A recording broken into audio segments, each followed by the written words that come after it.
Hello, welcome back to my channel magic shuffle by Tisha. आज हम लोग देखेंगे लिब्रा की लव लाइफ के बारे में। First your partner feelings, then your feelings and what is the outcome. पहले आपके पार्टनर की फीलिंग्स देख लेते हैं। लिब्रा, क्या चल रहा है पार्टनर के मन में आपके लिए। फीलिंग्स है, एनर्जी अलग है, एनर्जी अलग होता है, उसका सिचुएशन होता है, और फीलिंग्स आपके लिए क्या फील कर रहा है। ओके, ये जनरल प्रेडिक्शन है, नॉट मैंडेटरी सभी के साथ रेजोनेट करे। इसलिए अगर अपनी लाइफ के बारे में क्लैरिटी चाहिए तो प्लीज़ मेरे डिस्क्रिप्शन बॉक्स में नंबर है, आप व्हाट्सअप कर सकते हो। लिब्रा की पार्टनर की फीलिंग्स क्या है लिब्रा के लिए।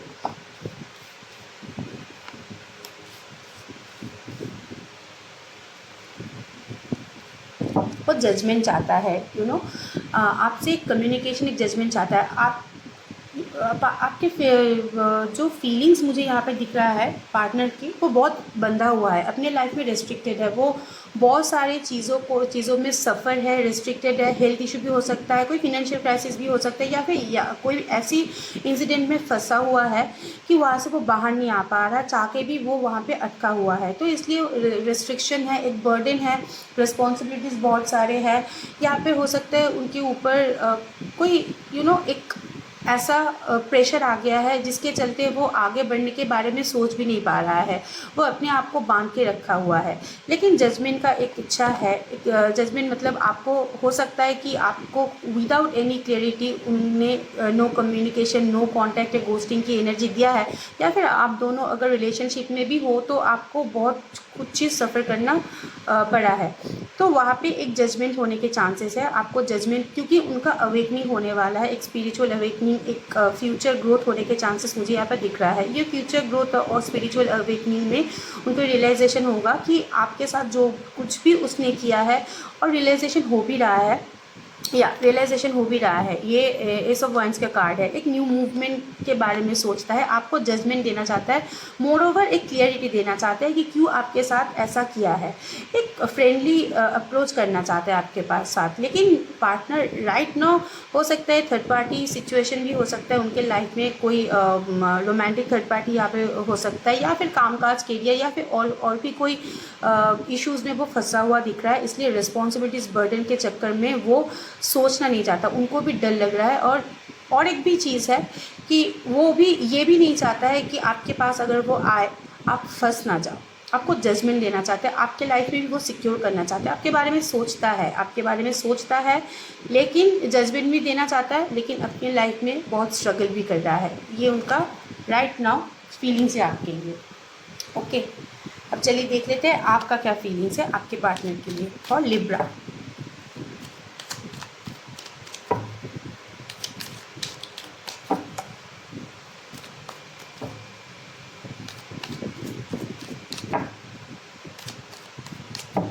Libra feelings.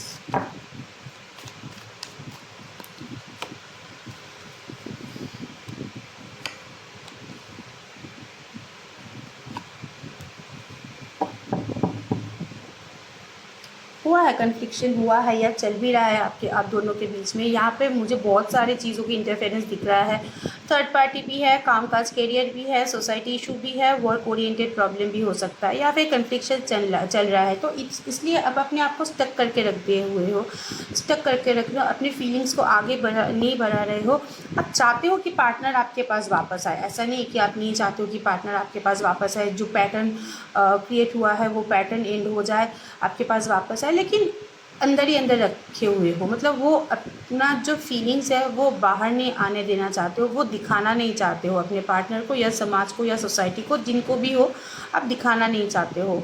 हालांकि एक पोटेंशियल फ्यूचर के सपने आप अब भी उनके साथ देखते हो। आप चाहते हो चीज़ें बेहतर हो जाए, सुधर जाए। ये एक लॉन्ग डिस्टेंस रिलेशनशिप हो सकता है, और एल्स हो सकता है कि आप दोनों में डिफरेंसेस भी हो, मतलब कास्ट डिफरेंस हो सकता है, फिनेंशियल डिफरेंस हो सकता है, जियोग्राफिकल डिफरेंसेस हो सकता है। यहाँ पे एक पॉसिबिलिटी है। तो इसके चक्कर में आप फील तो करते हो, लेकिन फीलिंग्स को बांध के रखे हो, और यहाँ पे अपनी मन, दिल और दिमाग को लेकर कन्फ्लिक्शन भी हो, और बाहरी इन्वॉल्वमेंट बहुत है। नॉट मैंडेटरी ये एक रोमांटिक बाहरी इन्वॉल्वमेंट ही हो, काम काज कैरियर, कोई लीगल इशू, कुछ भी हो सकता है, जिसके चक्कर में एक प्रॉब्लम, एक पैटर्न सा क्रिएट हो गया है आप दोनों के लाइफ में। ओके, चलिए देख लेते हैं what is the outcome.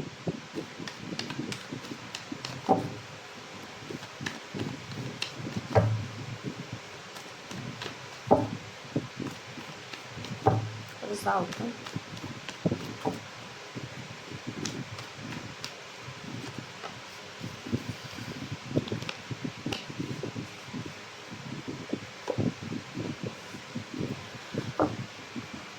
Right now मैंने आपको बोला कि पार्टनर की एनर्जी और आउटकम दोनों ही सेम आया है, वो बहुत रेस्ट्रिक्टेड है। तो अगर अभी फ़िलहाल जुड़ने की कोई एक्सपेक्टेशन नहीं रख रहा है, क्योंकि वो अभी अपने लाइफ में बहुत डरा हुआ है, बहुत बिखरा हुआ है। तो इसलिए अगर एक्शन और मूवमेंट के चांस अगर आप बोलो तो वो सिचुएशन थोड़ा सा डिले है। इमीडिएट कोई एक्शन वो नहीं लेने वाला है। फैमिली प्रॉब्लम में भी वो फंसा हुआ दिख रहा है मुझे। बर्डन है, रिस्पॉन्सिबिलिटीज़ है, और बहुत सारे सेक्टर में उनको ब्लेम किया जा रहा है, वो फंसा हुआ है। इंटेंशनली अनइंटेंशनली वो फंस गए हैं, तो वहाँ से निकलने की कोशिश कर रहा है। तो वहाँ से जब तक नहीं निकलेंगे तब तक एक नए स्टेप, नए मूवमेंट के बारे में वो सोच नहीं पाएगा। लेकिन एक टुगेदर फॉर एवर वाली फीलिंग्स रखते हैं। उनके मन में ये इच्छा है कि जब सब कुछ ठीक हो जाएगा तब मैं जुड़ूंगी। लेकिन राइट नाउ उसका कोई मूवमेंट नहीं है, वो अपने आप को अपनी ही सिचुएशन में बांध के रख दिया है। This is the outcome. Positive manifest कीजिए, सब कुछ सॉल्व हो जाएगा। ओके।